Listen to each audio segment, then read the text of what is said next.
Hello, it's Big Cheds, and this is the Trading Encyclopedia Daily Education series on my YouTube at Cheds Trading. Find me on Twitter at Big Cheds and Bitcoin Live, where I am a founding analyst. For today's lesson, we're going to talk about a Japanese candlestick, the Dragonfly Doji. You can hit pause, you can read this at your own time, on your own time, at your own discretion. Here is the Dragonfly Doji. It is a doji, meaning no real candle body, with a long lower shadow.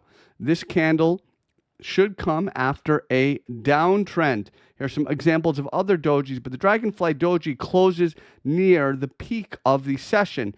Here you have a small upper shadow, which is okay. You can have a very small upper shadow. It does not have to be what is called a shaven top. But the Dragonfly Doji comes after a move down, and it basically shows you that bulls stepped in and rejected lower prices. Now, this candle is interesting because it has a very small real candle body. You could actually call this a hammer or a Dragonfly Doji. There is some room for discretion. It's often used interchangeably, but a true doji would be like this. Small to zero real candle body. Here you have a little bit more of a candle body, but the idea again is you have a move down, bulls stepped in and rejected lower prices. We see the long lower shadow. You want to think about, with all Japanese candlesticks, you want to think about a couple things. Now, a reversal candlestick works better at the lower Bollinger Band like we have here, rather than somewhere in the middle of the trend. You also want to see increased volume on the doji in relation to the candles before it. So if you have, say you have a topping pattern, the price loses support, it begins a downtrend, let's say here your Bollinger Band, something like this, and then you get the Dragonfly Doji here. Now let's say you have minor volume, then you get big volume on the doji. That would be a pretty good signal. It would show that the trend that led there, which is a corrective trend, is being reversed. The trend has been challenged. There was more sellers than buyers, but buyers stepped in. Price tried to push lower, and it closed back near the peak of the session. It resembles, of course, a dragonfly itself, which is where the name comes from.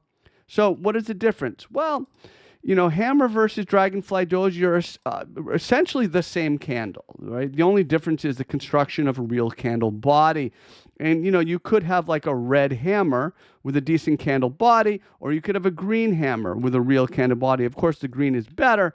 The doji would be somewhere in the middle, right? Neither the red body nor the green body, an even session. But the point is the move down, the overreaction, and the bounce back, and the close near the peak of that session. So Dragonfly Doji is a pretty good looking candle. The longer the lower shadow, the better, you know, to show that even more selling was reversed, you know, and it closed basically near the peak of the range. So the Dragonfly Doji should come after a move down. Ideally, it should be as close to shaven top as possible.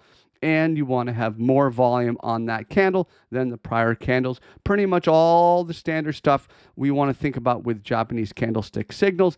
In addition, it is a short-term reversal candle. Here you really just had to move back to the middle Bollinger Band. So Japanese candlestick signals are all short-term. You want to make sure they come in the right context, a reversal candle after a move down, and you want to have volume on it. So this is the Dragonfly Doji, and this is the Trading Encyclopedia Daily Education series on my YouTube at Cheds Trading. Find me on Twitter at Big Cheds and Bitcoin Live, where I'm a founding analyst. Thank you, folks. I'll talk to you soon. Big Cheds out.